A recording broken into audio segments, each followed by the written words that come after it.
Hey everybody, welcome back to Universe X, and today I'm doing a review and breakdown of Dragon Ball Daima's episode 11 and 12, and man, we have a lot to go over. Initially, because of the holiday season, family coming in and me getting sick, I got kind of caught up and I wasn't able to get done 11 on my normal Friday slot, but I think in retrospect, it works out better now because 11 and 12 kind of seem like two halves of one big mega episode, and then we're going on break next week. So I'm here to do this. I hope you guys enjoy it. If you like the content, make sure you hit that subscribe button because we are this close to 1,000 subscribers, and I would really love to hit that going into the new year so that we can go to bigger and better things on this channel. And with that out of the way, let's go into the breakdown. So just before we start, I want to let you guys know that these two episodes really have this kind of like back and forth going on between two major events or storylines, and it kind of feels chaotic, but like I said, when you put these two episodes and you watch them back to back, it makes a lot more sense and it feels like it flows a lot better. I think this could have been an hour-long special, but the first thing I want to say is that Jaka-Jan is still a banger. It has no skips from me on any episode, any rewatch. It's so good. But we're gonna start off this episode with the gang getting out of the ship to talk to Neba after seeing him, right? And this guy is an exposition machine. Like, he steps out and they step out to meet him. And one of the first things that kind of flashes that Degesu and Goma are very upset to see Neba contacting the kids because they think that Neba is in their pocket. And once they step out, Neva's doing his usual, just you know what I mean, like, and Vegeta's like, let's just go. The old man is senile, but Piccolo is not having any of that. Piccolo is just like, bruh, nah, you are legitimately not senile. You're just playing the fool. You need to give us some answers. Explain to us why you're here. And that's like a huge thing. Piccolo is just so keen on it, and he saw through it immediately, and well, Piccolo's a brainiac, so this is tight. And Neva's like, oh true. And so Neva, like, first he pretty much notices the Dragon Ball and he sees it. Glorio kind of gets a little apprehensive, but you know how they do at this point in the story. Glorio is always just, they flash his face every time something happens. Something happens, you got to see Glorio's shifty looking reaction. And then afterwards you have after dropping his like senile act, Neva recognizes Piccolo as a warrior Namek, apparently kind of separating this this class. And we were kind of talking about this in another video. I was wondering if like it was specifically the more demonic Namekians that wanted to leave, but no, it seems like all of them left, but warrior Nameks were rare. And he says that he reminds him of Katats before Piccolo is like, Katats was my father. So that's pretty much like this kind of little cool thing that Neva knew Piccolo's father. And then he asked Piccolo what's his name, and Piccolo's like, Piccolo, and he's like, that's strange. So yeah, Piccolo is not a normal Namekian name or a Namek name, and basically it's just cool to know that Neva knows Piccolo's father and will probably bond with him throughout this story.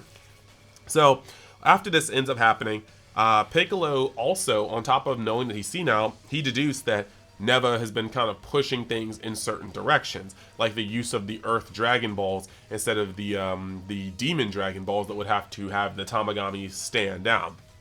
And basically he asked him what would happen if Goma got another wish from Shinron.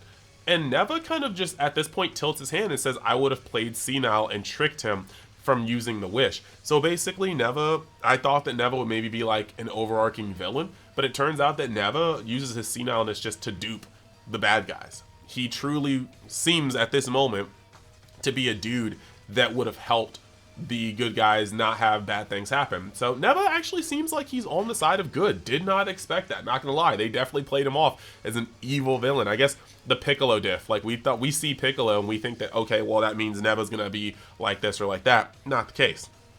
So then afterwards, you kind of flash back more to Goma and Degesu because they're watching this via surveillance. They are pissed because, like I said, they thought that Neva was in their pocket, and it is turning out not to be the case. So once this happens, Piccolo asks if he also predicted that Dende would be kidnapped instead of killed. Like, why are you playing with people's lives? And Neva's like, no, because Namekians are very important. Even Goma knows this, and he would not kill a Namekian. So I knew he would kidnap him instead of killing him. And basically, this is like a huge revelation because we're starting to see that Namekians are just way more important than we had previously thought. He said that he pretty much deduced everything was going to happen the way it was going to happen, that he predicted it, but he did not predict that they would start beating the Tamagami. Now, after this, he pretty much admits to Pansy that he made the Tamagami. And at this point, Pansy's like, well, if you made the Tamagami and you're this strong, why didn't you fight like the Demon King? And Neva says that Namek should not use their powers for warfare, for conflict. And at this point, you have this one of the greatest gags in this episode where everybody starts looking at Piccolo. He's like, Namek shouldn't use their powers for conflict. And Goku looks at Piccolo, Vegeta and Bulma look at Piccolo, and Piccolo's like, what? And he turns around, he's like, yo, stop looking at me. So like everybody knows. They're like, okay, like obviously Piccolo is like a bad child in the eyes of like the Namekians. So after all this kind of exposition is coming out, I'm kind of wondering, right? And this is going to be a thing for later. I'm wondering if this is going to mean that Piccolo may be the person to get the dub. He is a warrior Namekian. He is a Majin. There may come a time where it takes a Majin to beat something in this realm, and Piccolo is the only person that's set up to do it. He's a strong fighter. Maybe not. He's not as strong as Goku and Vegeta with their Super Saiyan and higher levels, but Piccolo is a Majin. He could make it like some sort of Majin amp from Neba. He could even fuse with Neba. I think fusing with Neba will be really wild because he would know so much more than he has led on. So I don't maybe think they're fusing with Neba. I would not be surprised, like hear me out, with Magic. I keep saying it. I'm not going to be surprised if their memories are wiped by the time they're leaving here. That way they can come back and maybe make less plot holes. But yeah, I think that Piccolo, they're just building up Piccolo to have a better role here. So moving forward though, Gloria was like, hey, maybe we should get out of here because the Gendamarie clearly know that we're, like, Goma knows that we're here because he sent the Gendamarie to attack us. So they're all like, yeah, okay, let's go. And Neba's like, hey, you should take me with you. And Pansy's like, there's not enough space on the ship. And Neba's like, well, you'll need to speak Namekian to the dragon in order to make your wish. And Bulma remembers that this is exactly how you had to unlock wishes with Purunga. And they ask Piccolo if he can speak, and Piccolo's like, no, I've been on Earth for too long. And they're like, okay, yeah, we'll bring Neba. So Neba's excited to come with them, and he officially joins the party. We now have Sage as a party member, and that's actually pretty cool. So that's pretty much just a really cool space. Neba joins the party, and he's going to be an exposition monster with how much he knows, much like Shin. And then it cuts to Arensu. Arensu is trying to make another Majin because she feels that Majin Ku is insufficient and a disappointment. She is hating on this man. This man can't even breathe without Arensu being like, yeah, you're trash, buddy. And that kind of sucks. I think Ku is a really lovable character. But we're going to get to this point where she's trying to talk to Marba about how they can make another Majin. They use the last of Majin Buu's essence, and instead of a certain amount of millimeters deep, I believe Arensu wants it to be 20 deep. And Marba is afraid because she's like, it gets harder to control them the deeper they are in the soil. But Arensu doesn't care. She wants something stronger than Ku. And so they end up doing that. They end up adding in the ingredients. You know, she asks to get spit, and she gets that Hakbua, as Nano and Dota end up saying. So she does that, and then she buries the seed. And at this point, after hearing spit on it and bury the seed, I'm kind of wondering what anime I'm watching. But they end up doing this, and Majin Ku is born.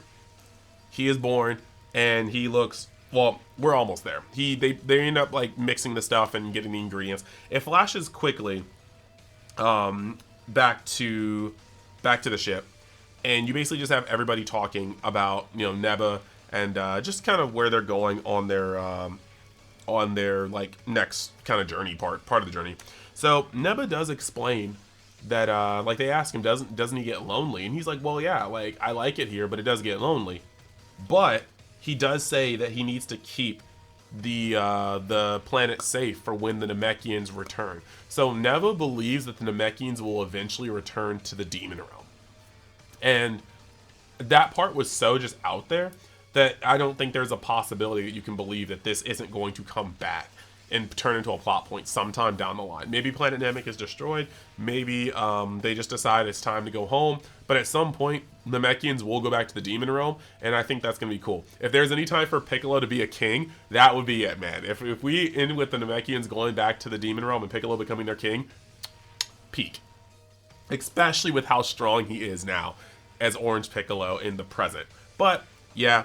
So we're going to, like, pretty much keep going here, and he also puts out a lot of stuff. He says originally, because they were asking why there weren't things like Tamagamis in other places, and Neva was saying that originally the Dragon Balls were kind of like a treat for the efforts. They're rewarding the efforts of the Namekians. They'd be all over the place, and it's like, if you can find them all, make a wish. And the Namekians are making good wishes, tame wishes. But eventually people realized what they could do, started hunting them and making some irresponsible, foul wishes, and so Neva built the Tamagamis in order to protect them so not everybody can get the Dragon Balls. And yeah, that makes sense because half the issues in Dragon Ball Z have happened due to the Dragon Balls, and if the Tamagamis were there, Z Fighters would be scrapping to protect them. So that's actually pretty cool.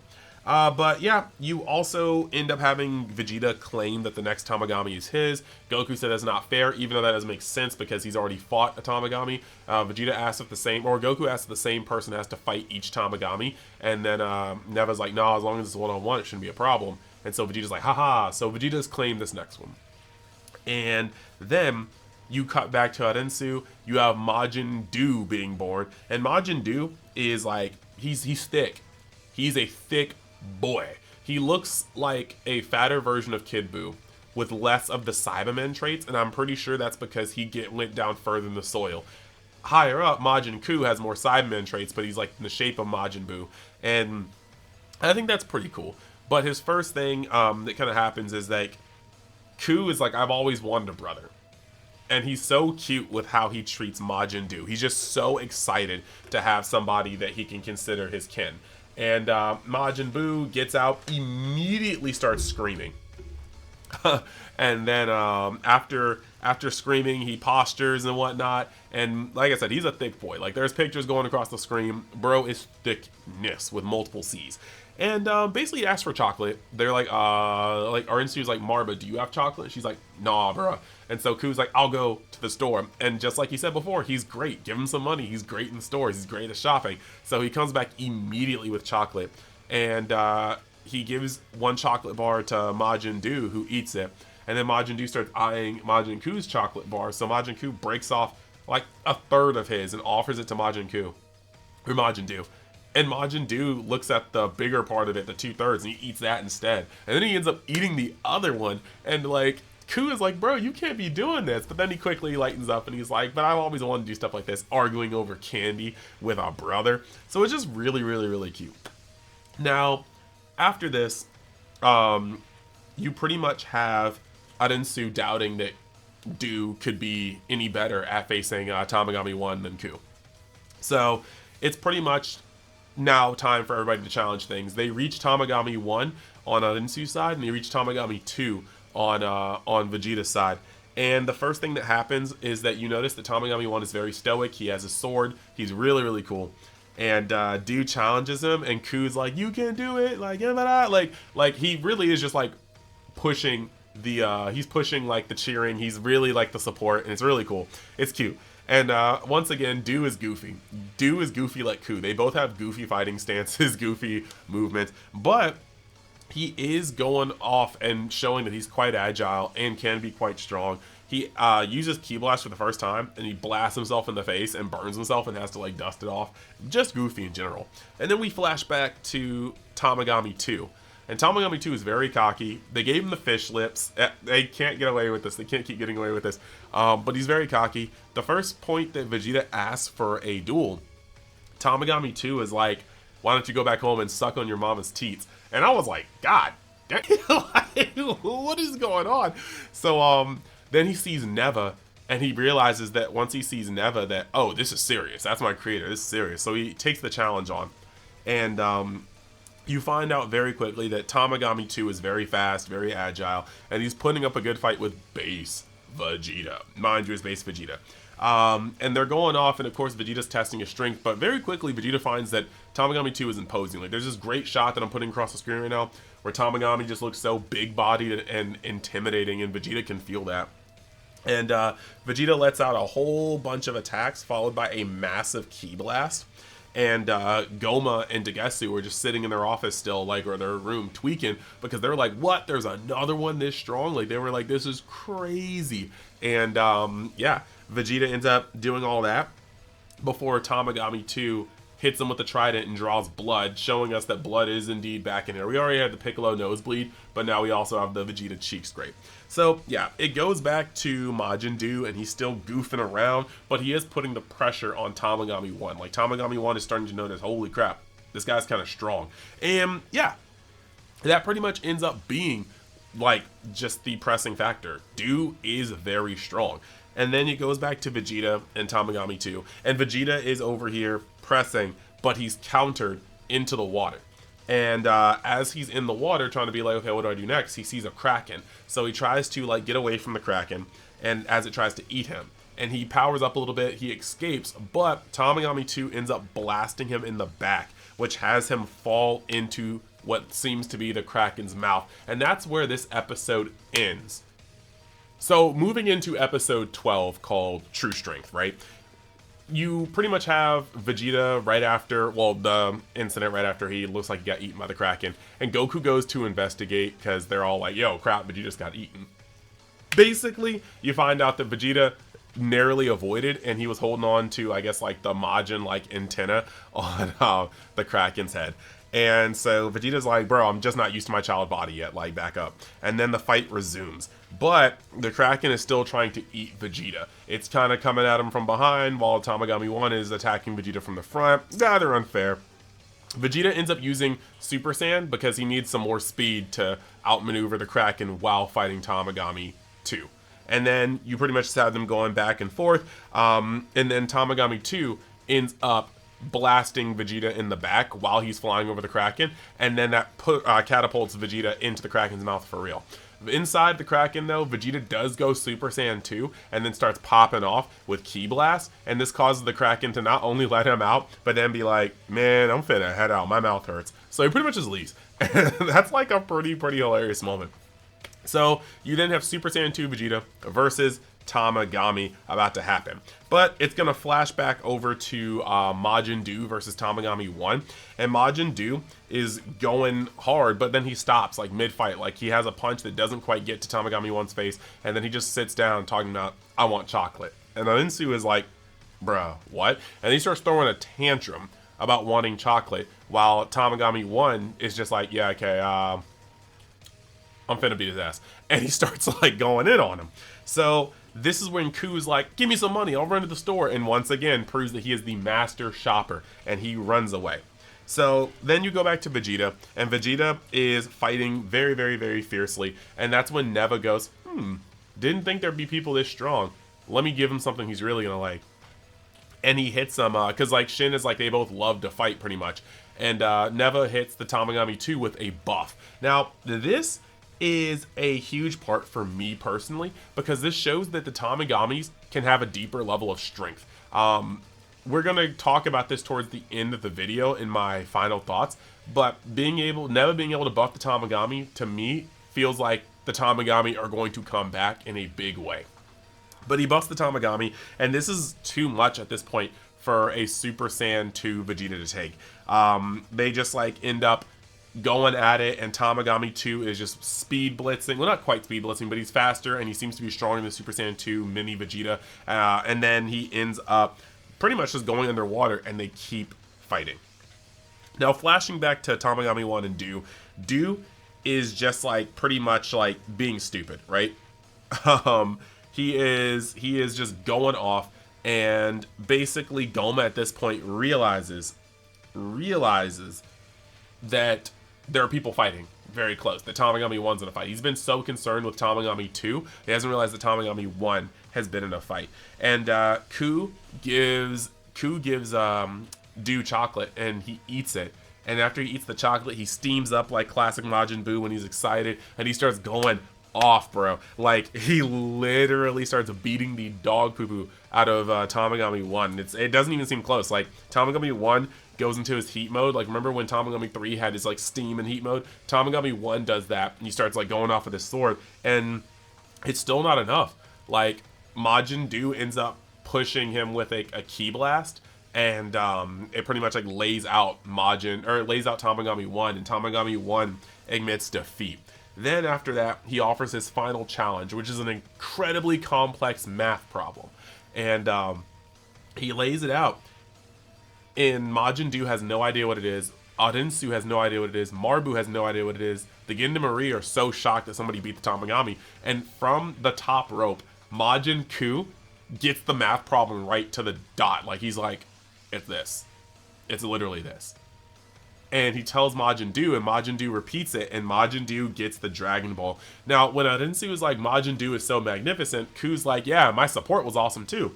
Bro cheered him on, bro got the chocolate, and bro got the math problem. Without Ku, Majin Buu would have lost, and they would have had no Dragon Ball. Unfortunately, Arinsu is a sourpuss and straight up says, oh, why are you giving yourself credit? Like, back up. And she does not like him. I don't like Arinsu because of this. I think Ku is awesome, and I love him as a character, and he's showing that him and Buu are two halves. Like, they will need each other to work correctly. And now that we know that Majin Buu has a Dragon Ball, it probably looks like Goku and Vegeta will each be facing a Majin counterpart, and then maybe they'll fuse later. Maybe he'll eat his brother later. Maybe I can see some things happening here, and again, we're going to talk about that at the end of this video. So then what we have here is it goes back to Goma. So Goma is sitting in here and he's like, wait, why is she getting the Dragon Balls? And Degesi tries to cover. Degesi's like, oh, maybe she's protecting them from the guys. And then Goma's like, nah, that ain't it, fam. That ain't it. Like, something's weird here. And so he pretty much is starting to understand that Arinsu has her own ambitions that do not align with his own. So it's going to go back to Tamagami 2 and Vegeta, and Tamagami 2, he just like literally claps Vegeta, like smacks him so hard that Vegeta goes under the water and it knocks him out of Super Saiyan 2.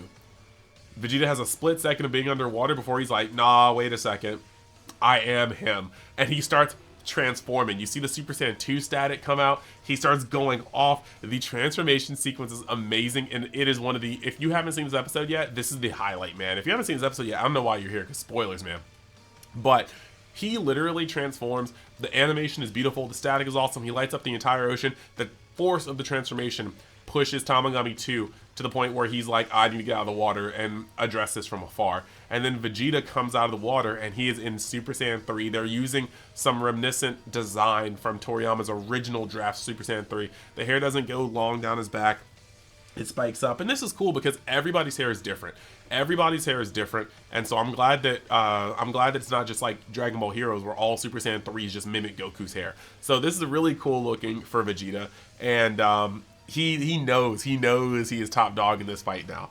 So when it happens, Goku is shocked. He's like, whoa, when did Vegeta get that form? Bulma's not too shocked. She's like, I mean, he's been training by himself for a long time. And basically, you have Vegeta coming over and fighting him. And you have like a great scene. Like, he's underwater at one point, and he just tells him to come over, like he beckons him. And Tamagami 2 starts attacking with a trident, and Vegeta's like, nah, and starts blocking it with a finger, much like Goku did with Trunks. And then he catches the trident, and he breaks the trident when Tamagami 2 tries to like force the point. So they go out to fight with just their bare hands, and Vegeta is literally just bossing on Tamagami 2. In fact, on top of that, he's crossing his arms and then fighting with his feet. It's totally a Vegito moment, and now I think this is definitive proof that Gogeta is more of Goku and Vegito is more of Vegeta, because this arms crossed fighting with his feet was 100% some Vegito type energy.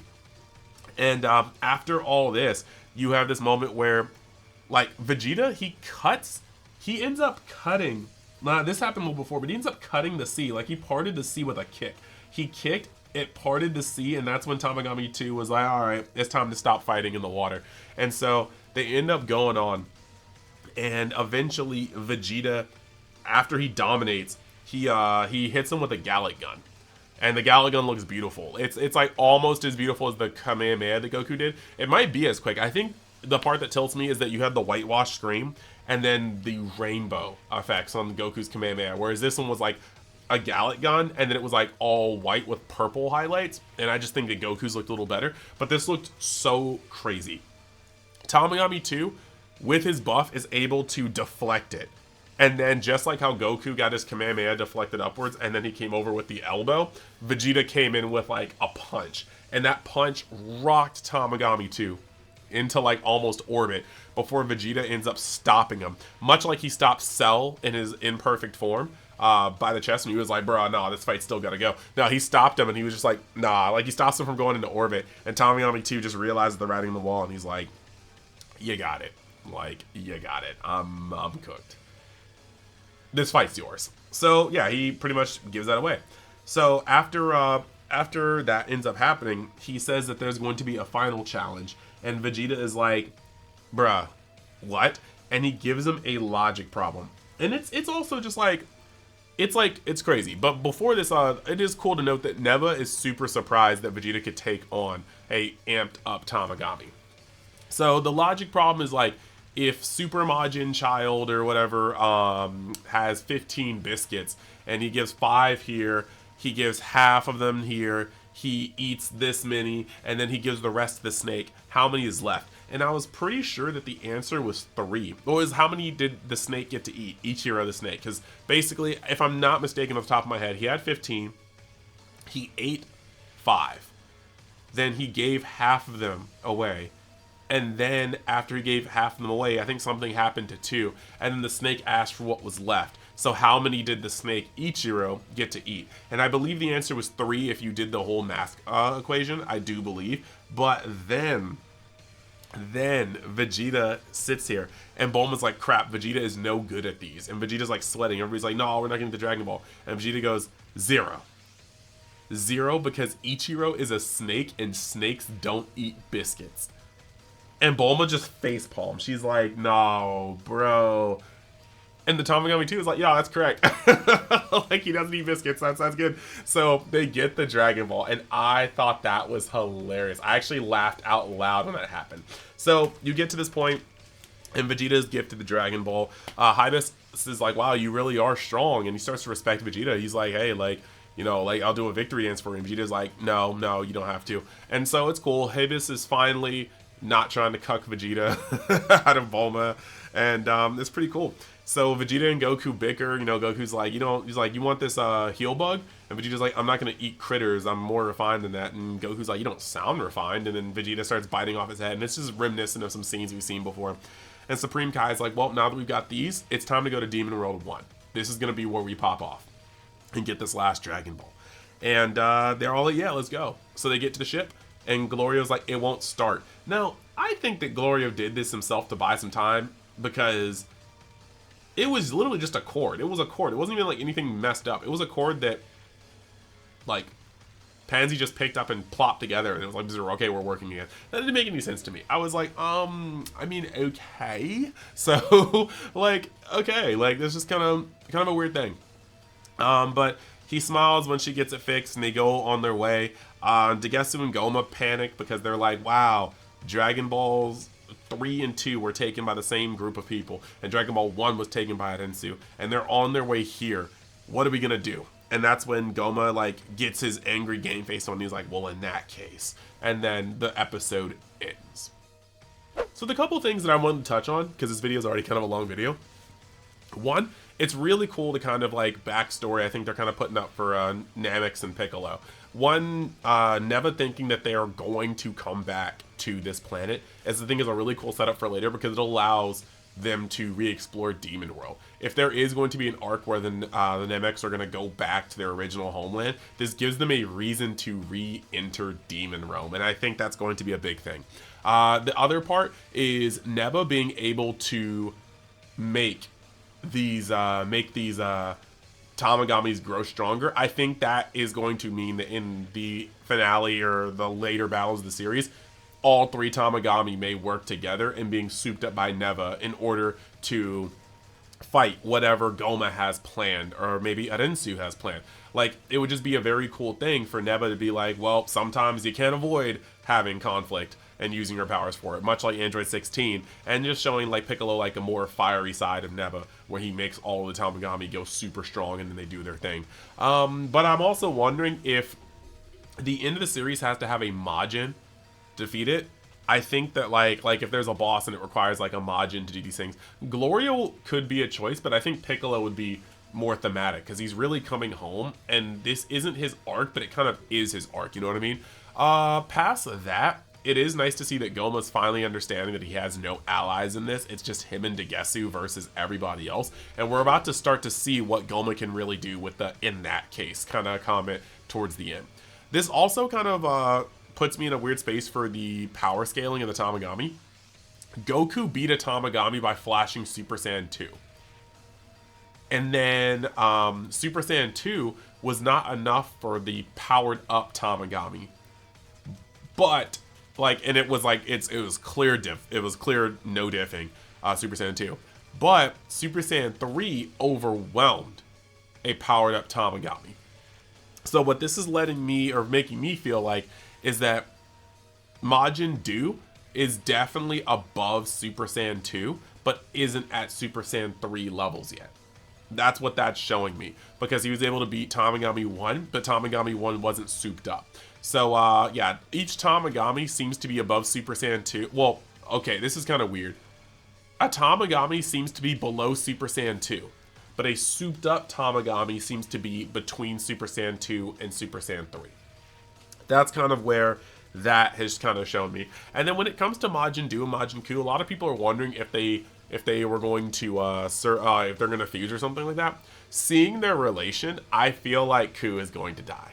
I do feel like Majin Ku is going to die, and I think it's not going to be him sacrificing himself as like taking a blast or fighting an opponent. I think that Majin Buu may be on death's door, and Ku allows himself to be turned into chocolate and eaten by Majin Buu, which will turn them into Majin Dooku, and that'll be the big shebang. So yeah, I'm gonna do another video soon talking about my top theories for Daima, and I hope you guys tune in for it. It'll probably be next week. But yeah, I will see you guys in the next one. Thank you guys for being patient for this. And yeah, during break week, I'm going to try to come out with maybe 1 to 2 Daima related videos amongst the stuff that's coming out on this channel. Make sure you stay tuned for eventual Sparking Zero content and more Kingdom Hearts playthroughs, all that janks. I will see you guys in the next video. And if you liked it, maybe think about subscribing.